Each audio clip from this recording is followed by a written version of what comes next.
Hey, I wanted to make a quick review video of my first year in the Vibe Makana 100.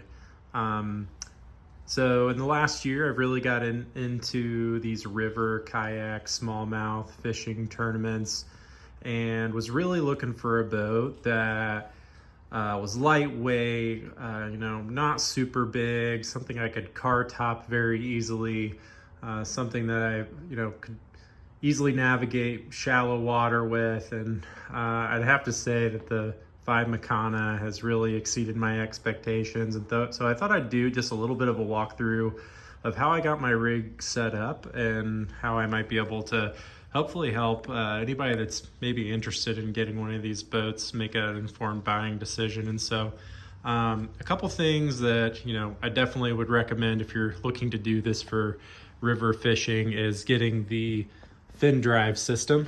So this is Vibe's fin drive. It's candidly had some issues that are worth noting.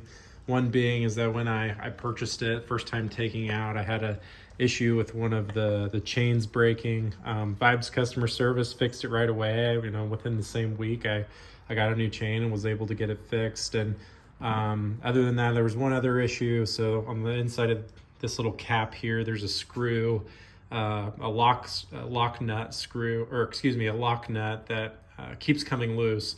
And so it's resulted in this pedal falling off mid-use.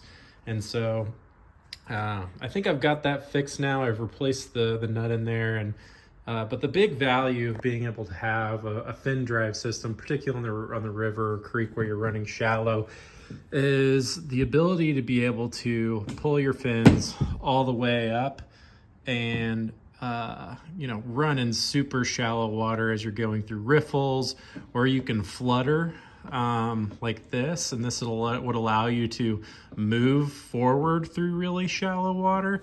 But generally speaking, the fin drive is really the way to go there. Another thing I'd highly recommend, it's worth every dollar. I know these are a little bit on the expensive side, is getting an Anchor Wizard. They run right at $100, but it's really been a game changer in terms of being able to position myself in moving water. I have a pretty light anchor on here that's rubberized coated. It's 3 pounds. Makes it really nice to be able to position myself, to be able to make targeted casts without having to drift along in the flow of the river. So definitely recommend an Anchor Wizard. Also got the Yak Attack Black Pack Pro. I have my rods angled backwards for the purposes of running around on the river. You're gonna have overhanging trees and limbs, and this just helps keep your rods out of your way. And I also like to make big winding casts, and sometimes if your rods are sticking straight up behind you, you're gonna get yourself, your lure and your hooks caught in the rods behind you. So big fan of the Yak Attack Black Pack Pro. I intentionally have the smaller one here. Really wanna try to minimize the amount of stuff I'm taking out on any given trip. And so I've really consolidated a lot of my tackle to really just the main stuff that I'm gonna be using if I'm out on the river. One of the things that I think is a big manufacturer's flaw, or something that they could do to improve this boat, is to create a better designed rudder. The first thing that I really don't like about the rudder, and you can see I've made a little bit of a fix here, is that the rudder is very thin, and therefore whenever it is turned to the side, it does not catch the water very well, and therefore you don't have great a great ability to turn sharply. And so I've added this little plastic piece that I cut out of the bottom of a pot that was kind of made of a rubberized material, and basically extended the back part of my rudder. And this has tremendously improved my ability to turn my kayak, particularly in moving water. I would say the other thing that's not well designed about the rudder is that as it turns, it butts right up against this and it starts to lift up slightly. So you can see how it kind of moves up as you push it over to the side. And so it's just a, would have been better off making like a little cutout around here so that the rudder could truly swing freely. But, it doesn't really affect a whole lot the ability for it to turn, but definitely adding this piece to the bottom of the rudder helped with improving its turning ability.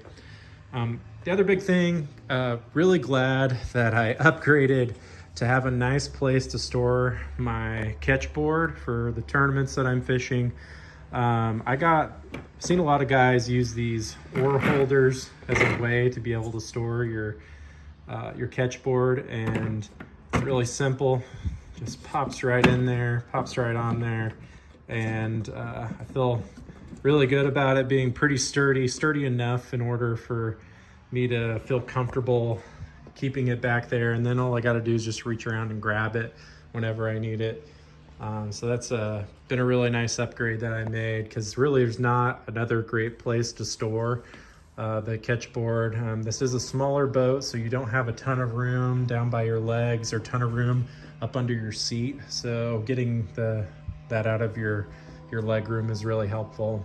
And then the last thing I'd say is, with tournament fishing, not super thrilled with the kayak phone holders that are on the market. I know Yak Attack just came out with one that's really expensive, but I basically made my own that I actually really like a lot. So this phone holder has, it's just basically a magnet, and my phone has a magnetic back on it. And so all I got to do is just slap my phone on there, and the magnet will just hold it in place. And basically just taking a badge holder with a retractable leash on it. It's got a little clip, and I can just use that to clip right onto a little loop that I've put on my phone. And that way, if I'm rustling around or getting in and out of my boat, which I do a lot, because I also will anchor my boat and go wade fish a particular spot, I might kick my phone or something and knock it into the water, and if I didn't have it leashed to my boat, I'd be in trouble for sure. And so all this to say, great little boat.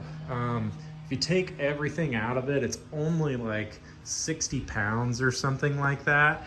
I've literally carried this on my shoulder a long distance to put it in places where probably other people wouldn't, and that's going to allow you to be able to access fish that other people aren't willing to work for because they want a nice boat ramp to launch their Hobie Pro Angler 12 or Pro Angler 14, and those really big kayaks, you can't dump in some of these more difficult places to access. And so a little boat like this is fantastic for something like that, and I would highly recommend it to anyone who's wanting to get into river kayak fishing, creek fishing, getting into some of these smallie river tournaments. It's been a great little boat. So that I'll sign off. Thanks.